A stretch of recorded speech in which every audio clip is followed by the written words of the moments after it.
জামাত যদি ক্ষমতায় কোনো সময় আল্লাহ না করুক আসে, তাহলে এই দেশ আর দেশ থাকবে না। এটা তালেবান হবে অথবা ফিলিস্তিনের মতো একটা বিপর্যয়ের মধ্যে পড়বে। যে সারা বাংলাদেশ মিলেই আমাদের প্রায় আমরা 2/3 মেজরিটি পাবো, 250টা আসনের মতো আমরা পাবো ইনশাল্লাহ। তারা 71 সনে যে কাজটি করেছে বাংলাদেশের বিরুদ্ধে, তাদেরকে মানুষ ওইভাবে আর নেবে না। বিএনপির কেন্দ্রীয় কমিটির কোষাধ্যক্ষ এবং জামালপুর 1 আসনের যিনি বিএনপির মনোনীত প্রার্থী এম রশিদুজ্জামান মিল্লাত কিন্তু আজকে তার নির্বাচনী যে জনসভা রয়েছে সেখানে তিনি এসেছেন এবং এখানে নেতাকর্মীরা আসলে তার ভাষণ শোনার জন্য এখানে অপেক্ষা করছেন এবং তিনি এর আগেও কিন্তু আসলে এই আসনের এমপি ছিলেন। আসলে কি নির্দেশনা তিনি দিয়ে যান এবং নেতাকর্মীর উদ্দেশ্যে কি বলেন সেই ভাষণটি আমরা আজকে তার কাছ থেকে সরাসরি শুনবো। নির্বাচন করছি আমরা সারা বাংলাদেশে, বিশেষ করে বাংলাদেশ জাতীয়তাবাদী দল বিএনপি সারা দেশেই মানুষের কাছে একটা পরিকল্পনা নিয়ে হাজির হচ্ছে, যাতে করে সকল মানুষের উন্নতি হয়, সকল মানুষের পারিবারিক অবস্থান পরিবর্তন হয়, মানুষের চাকরি হয় এবং এলাকার উন্নয়নগুলি হয়। যে উন্নয়ন আমি করে গিয়েছিলাম তার চেয়ে বেশি উন্নয়ন আর কিছু হয় না এই 17 বছরে। আমি আশা করি আমি যদি নির্বাচিত হই, তাহলে এই 17 বছরে যে উন্নয়নগুলি ব্যাহত হয়েছিল, হয়নি, এগুলি আমি এই 5 বছরের মধ্যে শেষ করতে চাই। আল্লাহর রহমতে যদি আমি নির্বাচিত হই, এটা আমার অঙ্গীকার মানুষের কাছে।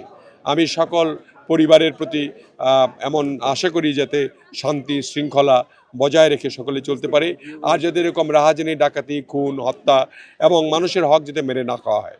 আমি সকল জায়গায় আমি আশা করি যে সারা বাংলাদেশ মিলেই আমাদের প্রায় আমরা 2/3 মেজরিটি পাবো, 250টা আসনের মতো আমরা পাবো ইনশাল্লাহ। আমরা সরকার গঠন করে সকলের কাজগুলি করব, এটাই হবে আমাদের অঙ্গীকার। টানা তৃতীয়বার অর্জন করেছে দেশের সেরা সুপার ব্র্যান্ড স্বীকৃতি বসুন্ধরা টিস্যু।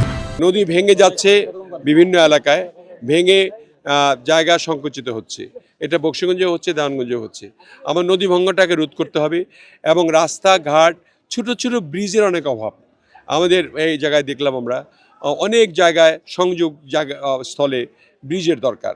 সেই ব্রিজগুলি কিন্তু খুব বেশিও না, কিন্তু আমার মনে হয় যে 100 কোটি 150 কোটি টাকা ব্যয় করলে সমস্ত উপজেলার ব্রিজগুলি হয়ে যাবে। সেই ব্রিজগুলি করার মতো নিজস্ব কোনো লোক ছিল না, জন্য করে নাই। আমার বিশ্বাস আমি এগুলি খুব তাড়াতাড়ি তাদের জন্য করে দিব, যাতে করে তাদের চলাচলের ব্যবস্থা হয়। আমরা দেখছি এখন প্রতিপক্ষ তো থাকবেই, আমাদের সঙ্গে একসময় জোট করে তারা নির্বাচন করে আমাদের সঙ্গে ছিল, এরপরে আবার আওয়ামী লীগের সঙ্গে ছিল। তারা বিভিন্ন জায়গায় থেকে নির্বাচনের কি বলে যে স্বাদ নেওয়া বা সরকারের যে স্বাদ নেওয়া সেটা নিয়েছে তারা। এখন যেহেতু আওয়ামী লীগ আর কোনোদিনও বাংলাদেশে ফিরে আসবে না, তারা একটা চান্স নিয়েছে যে আওয়ামী লীগের জায়গায় তারা আসতে পারে কিনা।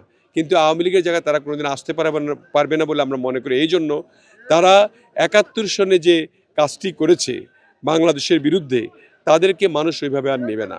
কাজেই একমাত্র শক্তি বিএনপি, যেটা গণতন্ত্রে বিশ্বাস করে এবং মানুষের যে অধিকার সেটাতে বিশ্বাস করে।